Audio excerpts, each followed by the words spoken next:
Om Swastiastu, perkenalkan nama saya Made Ramanda Diaksa Putra dari kelas 1B Manajemen Sore.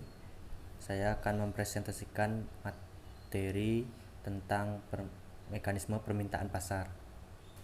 Mekanisme pasar permintaan. Mekanisme dapat diartikan sebagai sebuah pandangan yang menggambarkan interaksi antara beberapa bagian yang ada dalam suatu sistem tertentu. Mekanisme adalah teori yang menyatakan bahwa setiap gejala alam memiliki sifat fisik dan materi yang bergerak. Mekanisme pasar adalah kecenderungan dalam pasar bebas untuk terjadinya perubahan harga sampai pasar menjadi seimbang atau jumlah yang ditawarkan sama dengan jumlah yang diminta. Pada dasarnya, alokasi barang dan jasa dalam suatu masyarakat dapat dilakukan paling tidak melalui dua jenis mekanisme, yaitu melalui mekanisme pasar dan mekanisme birokrasi. Dengan jumlah kondisi yang disyaratkan, mekanisme pasar dianggap sebagai mekanisme yang dapat mendorong pemakaian sumber daya yang efisien. Namun, kegagalan pasar juga bisa terjadi dalam pengalokasian sejumlah barang dan jasa. Ini bisa disebabkan karena adanya public goods beserta eksternalitasnya. Selanjutnya, permintaan. Permintaan adalah keinginan konsumen membeli suatu barang pada berbagai tingkat harga selama periode waktu tertentu. Terdapat beberapa faktor yang mengaruhi permintaan suatu barang, yaitu 1. Harga barang itu sendiri. 2. Harga barang lain yang terkait atau substitusi atau komplement. 3. Tingkat pendapatan per kapita. 4. Selera atau kebiasaan.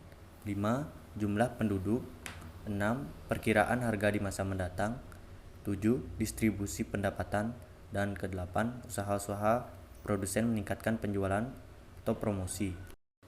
Permintaan atau demand adalah jumlah barang atau jasa yang ingin dan mampu dibeli oleh konsumen dalam tingkat harga dan waktu tertentu. Selanjutnya, kurva permintaan.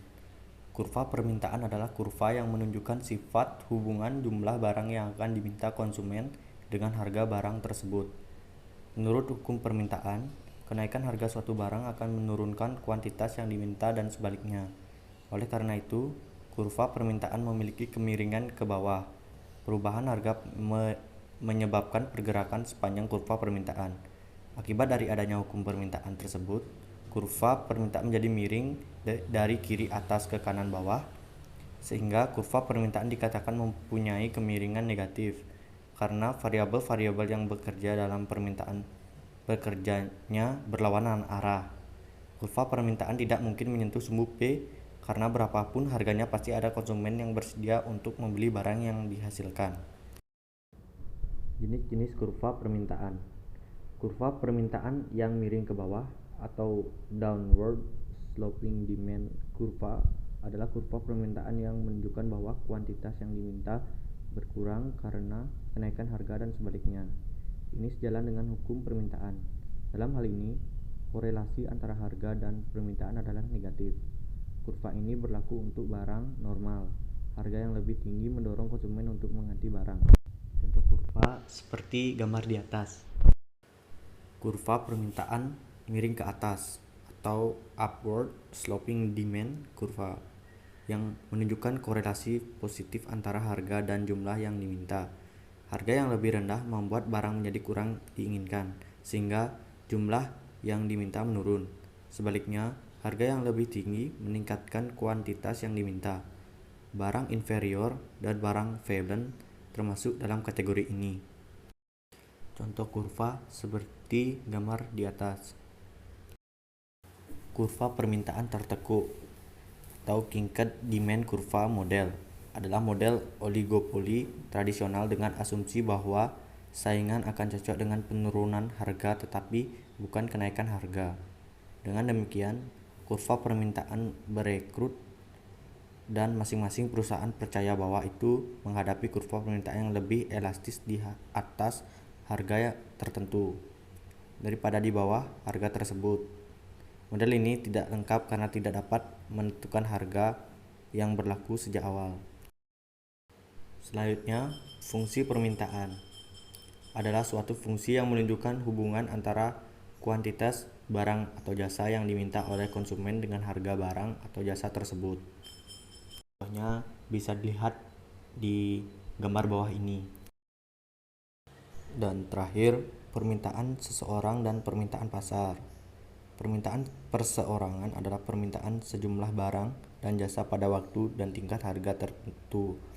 Permintaan pasar adalah permintaan terhadap suatu barang di pasar pada waktu dan harga tertentu yang dilakukan oleh sekelompok konsumen.